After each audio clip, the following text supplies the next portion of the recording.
ভাববে এই মা আজকে রান্না না দেখায় এইগুলো কীর্তন টির্তন কি দেখাচ্ছে। না গো, এটা আমাদের গ্রামে কীর্তন হলো না, ওইটারই কিছু দৃশ্য তোমাদেরকে দেখালাম। আর তোমাদের এখানে কীর্তন হয়ে গেছে। আর জানো তো এই কীর্তনটা না সন্ধ্যাবেলা, তারপর আবার রাত্রেবেলায় বড় কীর্তন নামে। আর আমাদের এখানে অন্য বছর যাত্রাও হয়, কিন্তু এই বছর হয় নাই। তোমাদের এখানে কি কি হয় গো কীর্তনে? আমাকে একটু বলবে তো কমেন্টে। এই রান্নাটা না যখন আমি শর্টসে দিয়েছিলাম খুব ভালো রিপ্লাই পেয়েছি তোমাদের কাছ থেকে। আর যে কথাগুলো বলেছিলাম না সেগুলো পুরোপুরি আমার সাথেই ঘটেছে, ওই জন্য তোমরা এত ভালোবেসেছো এই কথাগুলোকে। কারণ জানি তো যাদের কম সাবস্ক্রাইব তাদের কাছেও ওই একই প্রবলেমটা দেখা দেয়। পরে না ওই সকল কথায় আসছি। আগে বলে দিই এই রান্নাটা কি করে করলাম, স্টার্টিংটা তোমাদেরকে বলে দিই বুঝলি। আমি রাত্রেবেলায় তোমার অড়র কলাই, ভাঙ্গা বুট, মটর আর মুসুরি কলাই ভিতে দিয়ে রেখেছিলাম। দিয়ে সকালবেলায় এগুলো জলটা ঝরিয়ে পরে মানে ভালো করে পরিষ্কার করে নিলাম। তারপর সেটাতে আদা, রসুন, শুকনো লঙ্কা দিয়ে ভালো করে পেস্ট করে নিলাম। ওই পেস্টটাতে জোয়ান, নুন, হলুদ আর ভাজা জিরা গুঁড়ো দিয়ে ভালো করে ফাটাই দিলাম। তারপর একটা কড়াই তেল দিয়ে না তেলটা চারি সাইডে বুলিয়ে দিলাম। তারপর ওই কলাই বাটাটা দিয়ে দিলাম।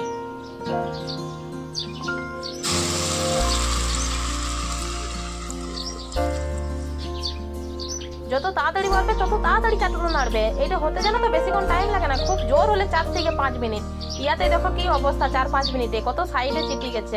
ওই 4 থেকে 5 মিনিট নাড়াচাড়া করার পর তারপরে নামাই নিলে চলবে। তারপরে কি করবে জানো তো, একটা থালাতে একটু সরষের তেল দিয়ে দিবে। তারপরে এই কলাইয়ের ইয়াটা পুরো থালাতে দিয়ে দেবে। দিয়ে চিপে চিপে চিপে চিপে ভালো করে গোল করে গোটাটাই মেলে দিবে। তারপর একটা ফ্যানের তলে ঠান্ডা করতে দিয়ে দেবে। এটা ঠান্ডা হোক। তোমাদেরকে একটা জিনিস দেখাই, চলো। দেখতে পাচ্ছ কড়াইটার কি অবস্থা, এগুলো 4 সাইডে লেগে গেছে। কড়াইটা একটু ঠান্ডা করে না এইগুলো কৃষ্ণ খোল করে উঠে যায়। আর এগুলো খেতে কৃষ্ণ লাগে গো, পুরো পাপড় ভাজা, ডিটো পাপড় ভাজা।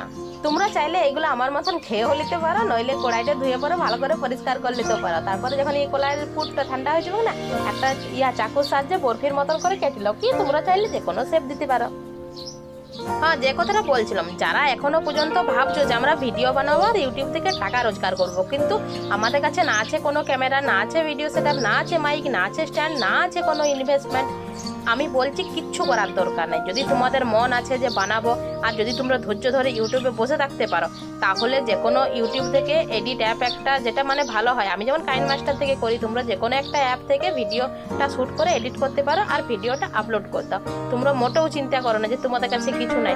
তোমরা বললে বিশেষ করে মানে আমি যে জিও সেটগুলো হয় না 4500, সেই 4500 জিও সেটটা থেকে আমি ভিডিও বানানো স্টার্ট করেছিলাম। যাই হোক, এখন তোমাদের সবাইকে এই ছোট বড় আশীর্বাদে আমার 1K সাবস্ক্রাইব কমপ্লিট হয়েছে।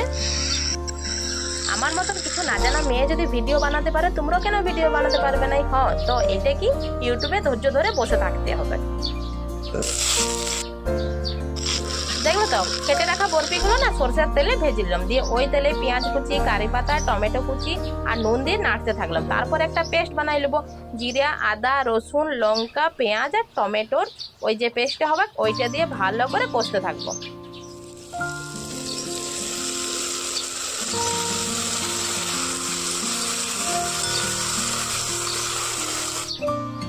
যখন ওই পেস্টে ভালো করে কষা হয়ে যাবে না, তারপরে হলুদ গুঁড়ি আর মিট মশলা গুঁড়ি দিয়ে ভালো করে হালকা হালকা জল দিয়ে না মশলাটা কষতে থাকবো।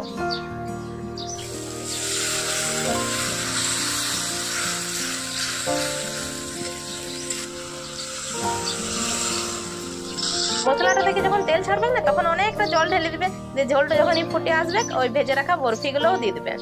তারপর চল আর একটা পেস্ট করি। কয়েকটা ভেজা কাজু, কয়েকটা ভেজা বাদাম, মানে বাদাম অনেকগুলো আর কি কাজুর তুলনায়, আর একটুকু সামান্য পোস্ত দিয়ে ভালো করে বেটে পরে না ওই ঝোলটার উপরে ঢেলে দাও।